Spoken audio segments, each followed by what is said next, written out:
Welcome back to Build Your Legacy, otherwise known as BYL. Today, we're going to be continuing along with our coaches interview series. Today, we look at Coach Kelvin Jackson. Those of you guys that don't know, is my dad. He's joining us on with the College Football Dynasty. So, Dad, let's go ahead and talk about your maturation of becoming a college football head coach.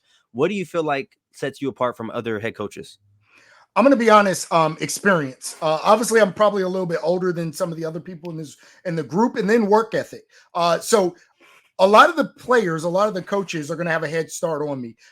They're coming over from Baton. They've played online leagues. This is my first online league, but where I say experience, it's really work ethic, right? I understand that my team is going to take a lot of work. We're going to have to put in the work. We're going to have to figure out how this game works. We're going to have to figure out what we do well, where our strengths are, where our weaknesses are. And I believe that I have that willingness to grind with my team. Really, as you said, build your legacy, right? So we're starting from the bottom floor, and we are literally brick by brick going to figure out how to make this as great as possible so we can be national championship contenders year in and year out. So you kind of talked about brick by brick and starting from the bottom.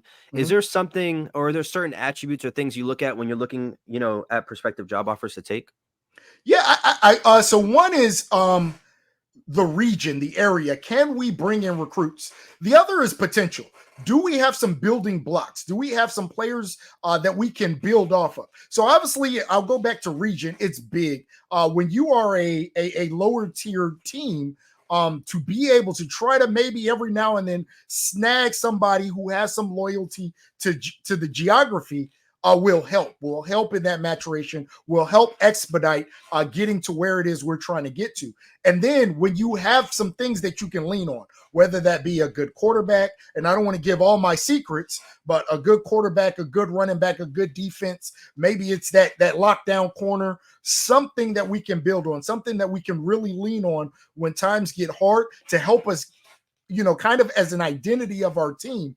I think that helps us in that early process. If we have that strong running game, because we have a good line and a good back, and we can really lean on that as an offensive identity, that is what it's really going to take until we can build that team all around, till we can build that team 85 deep. When you have a player or a couple of players or a unit that you can really lean on, that's what it's going to take early, and that's what I'm going to be looking for. And so obviously we talk about early on, what is some of your short-term and long-term goals as a coach? So one is just to get to a place that I know that I can build at, that I know that I could be an asset to. My intent is probably a little bit different than some of the other coaches in the league. I don't intend to leave. I intend to be at whatever college I choose for the long haul. I literally want to build my legacy. As we talk about some of the great coaches, Dabo Swinney. I won't put Nick Saban in that same, because Alabama obviously is a blue blood place. That's my intent. Whatever school I go to, when I retire, I want the field named after me. I want the stadium named after me. I want to be the person at that college. I want to be the name and my legacy synonymous with that college. So that's kind of what I'm offering recruits as well. Hey, I'm not leaving. I'm here from the beginning to the end to build this thing, and we're going to take this to the top. Without giving too much away, is there a certain region or certain teams that are on your radar? I don't know what pick you have. I don't want you to give me a specific team and they get taken. So unless there's a bunch of teams you're kind of eyeing, but is there anybody in particular? No, I wouldn't say there's a region or a place. There are some teams. Obviously, I have a number of teams that I'm excited to coach. What I will say is really for me is it's geography. Geography am I in a place where I can bring my family and stay for the long haul? Like I said, my intention isn't to bounce from place to place. I'm not looking at going to Alabama, or as you can see it, obviously I'm an Ohio State fan. I'm not looking to go to Ohio State.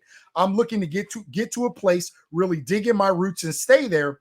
And it's really, is the soil there rich enough? And I mean that in recruiting, in resources, in uniforms.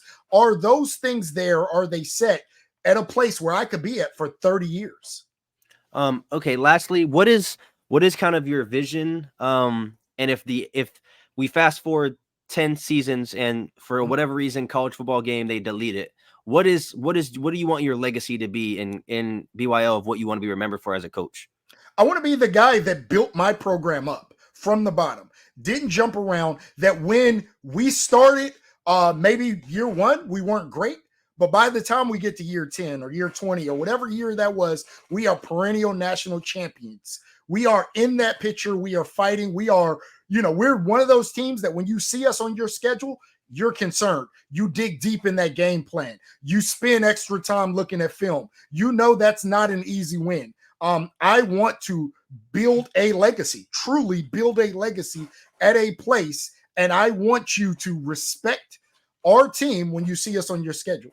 No, for sure. We appreciate you for stopping by the coach's interview, the preseason interview. Obviously, we're going to see you again Selection Sunday after you make your pick.